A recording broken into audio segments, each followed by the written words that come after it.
پاک میں ارشاد فرماتا ہے قل ان کان آباؤکم وابناؤکم واخوانکم وازواجکم وعشیرتکم واموال اقترفتموها وتجارة تخشون كسادها ومساكن ترضونها احب الیکم من اللہ ورسولہ وجہاد فی سبیلہ فتربصوا حتی یأتی اللہ بامرہ واللہ لا یہدی القوم الفاسقین۔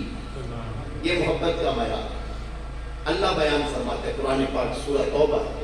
اللہ جل مجدول ارشاد فرماتا ہے میرے محبوب فرما دیجیے اے لوگو سنو ان کان آباؤکم، اگر تمہیں تمہارے ماں باپ، وابناؤکم تمہیں تمہارے بیٹے اور بیٹیاں، واخوانکم تمہیں تمہارے بھائی اور بہنیں، وازواجکم تمہیں تمہاری بیویاں، وعشیرتکم تمہیں تمہارے خاندان برادری کنبہ کے لوگ، واموال اقترفتموها اور تمہارے کمائے ہوئے مال، تمہارا بینک بیلنس اور تمہارے دیگر جو ذخیرہ اندوزی سارے مال، وتجارۃ تخشون کسادها اور تمہارا وہ پیشہ جو تمہارے لیے ذریعہ معاش ہے، تمہاری وہ تجارت جس کے گھاٹے کا تمہیں اندیشہ لاحق رہتا ہے، ومساکن ترضونها اور تمہاری پسندیدہ مرغوب رہائش گاہیں، اگر ان میں سے کوئی چیز بھی تمہیں اللہ سے بڑھ کر اور اس کے رسول علیہ السلام سے بڑھ کر اور راہ خدا میں جہاد کرنے سے بڑھ کر زیادہ محبوب ہو گئی فتربصوا تو پھر اللہ کی رحمت کے لیے اس کے عذاب کا انتظار کرنا، حتی یأتی اللہ بامرہ یہاں تک کہ اللہ اپنا فیصلہ سنا دے، اللہ اپنا عذاب نازل کر دے۔ واللہ لا یہدی القوم الفاسقین، اللہ ایسی فاسق قوم کو ہدایت نہیں دیا کرتا۔ صاحبو ذرا قریب آپ اس آیت کا مفہوم تو سمجھو۔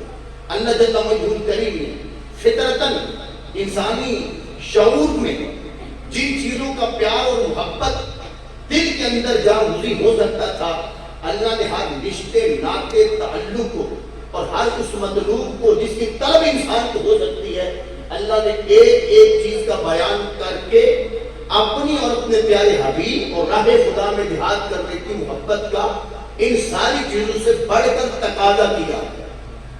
ماں باپ سے محبت بری چیز نہیں ہے، اولاد سے محبت فطرتی چیز ہے، بہن بھائیوں سے پیار اسلام سکھاتا ہے، خاندانوں کو جوڑ کے رکھنا اور ان کے ساتھ میل جول رکھنا، صلہ رحمی کرنا، یہ قرآن و سنت کی تعلیمات ہیں۔ رزق حلال کمانا یہ قرآن و سنت کی تعلیم کے منافی نہیں بلکہ قرآن و سنت کی تعلیمات کا حصہ ہے۔ ان میں سے ہر چیز اپنی جگہ اپنے دائرہ کار کے اندر محمود ہے، مستحسن ہے، محبت کی متقاضی ہے۔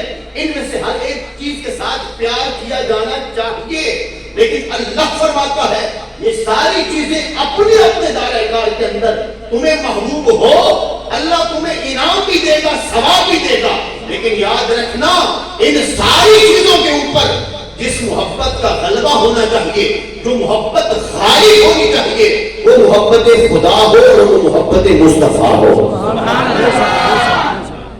آپ دیکھیے والدین کی محبت انسان کو کتنا بختور بناتی ہے، انسان کو کتنا سعادت مند بناتی ہے۔ ماں باپ کی محبت میرے مصطفیٰ کی محفل سجی ہے، صحابہ بیٹھے ہیں، کریم آقا علیہ السلام ارشاد فرماتے ہیں ما من نظرۃ الرحمہ ينظر الى والديه او احدهما الا يكتب له حج مبرور۔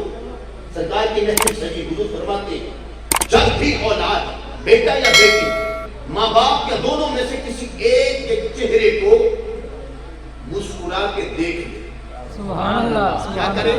مسکرا کے اولاد ماں باپ کے چہرے کو مسکرا کے دیکھ لے، الا یکتب له حج مبرور، میرے سونے آقا فرماتے اللہ اسی لمحے مقبول حج کا ثواب عطا فرماتے۔ سبحان اللہ، سبحان اللہ۔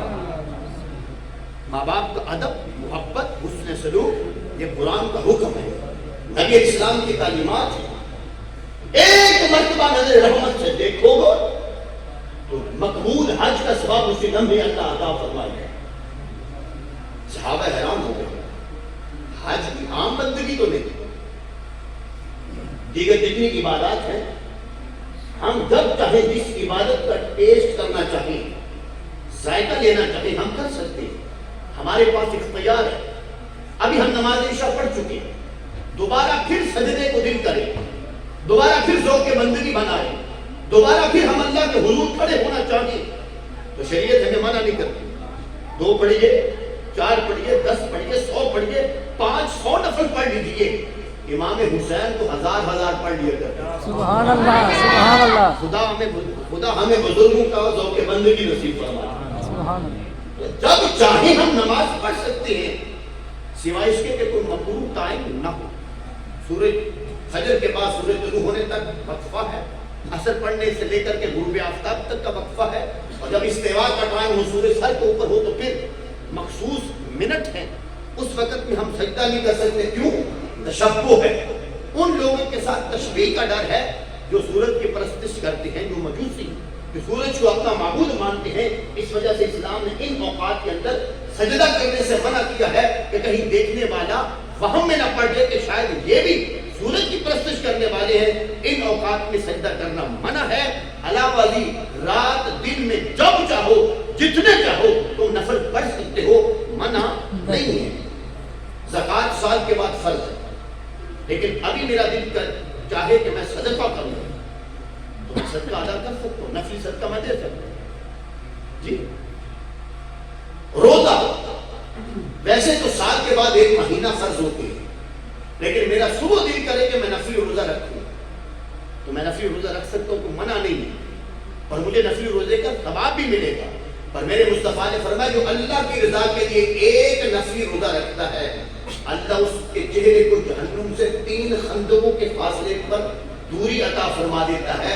1 خندق کا فاصلہ مشرق سے مغرب تک۔ سبحان اللہ۔ نفلی روزے کا ثواب میں چاہوں تو یہ ساری بندگیاں کر سکتا ہوں، یہ اختیار حاصل ہے۔ اللہ تعالیٰ اور اس کے رسول علیہ السلام کی تعلیمات کے مطابق جتنی بندگی کرنا چاہوں